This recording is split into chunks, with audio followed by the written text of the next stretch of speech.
আমরা জানি পশ্চিমবঙ্গের মিষ্টি সারা বিশ্ববিখ্যাত।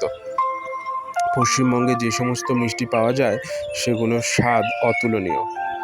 তাই আজকে এরকমই একটা নতুন নয়, একটা মিষ্টির সন্ধান দেব আপনাকে, যেটা আমরা বরাবরই খাই, কিন্তু কিভাবে তার উৎপত্তি হয়েছে আমরা অনেকেই জানি না। তো মিষ্টিটার নাম হচ্ছে জলভরা সন্দেশ। তো এটা প্রায় 200 বছর আগেকার ঘটনা। এটা চন্দননগরে উৎপত্তি হয়েছে। তো ভদ্রেশ্বরের কোনো এক জমিদারের মেয়ের সঙ্গে বৈদ্যবাটির কোনো এক জমিদারের ছেলের বিবাহ হয়। প্রথম জামাইষষ্ঠীতে যখন ছেলে শ্বশুরবাড়িতে আসতে চায়, তখন তার যে সমস্ত শালক শালিকারা আছে তারা জামাইকে বোকা বানানোর জন্য কিছু একটা করতে চায়। তো তখন তারা এই মহাশয় সূর্যকুমার মোদকের কাছে যান।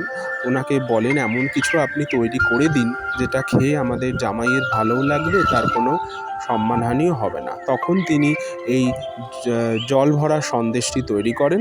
অবশ্যই সন্দেশের মধ্যে তখন তিনি দিয়েছিলেন গোলাপ জল। তো খাবারের শেষ পাতে যখন জামাই সন্দেশটিতে কামড় দেয়, তখন সমস্ত গোলাপ জল তার পাঞ্জাবির মধ্যে পড়ে যায়। তো 200 বছর আগে অবশ্য মহাশয় সূর্যকুমার মোদক কি এটা ভাবতে পেরেছিলেন যে তার এই তৈরি করা সন্দেশ আজকে গোটা বিশ্ববিখ্যাত হবে?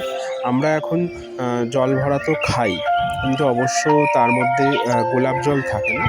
আমরা যেটা খাই তার মধ্যে কখনো মধু থাকে, কখনো খেজুর গুড় থাকে, বা কখনো নলেন গুড় থাকে। শীতকালে অবশ্য নলেন গুড়টা পাওয়া যায়, দোকানে খুঁজলে পাওয়া যাবে। তবে চন্দননগরের আসল সূর্যকুমার মোদকের দোকানের যদি কেউ খেয়ে থাকেন, তার স্বাদ কিন্তু অতুলনীয়।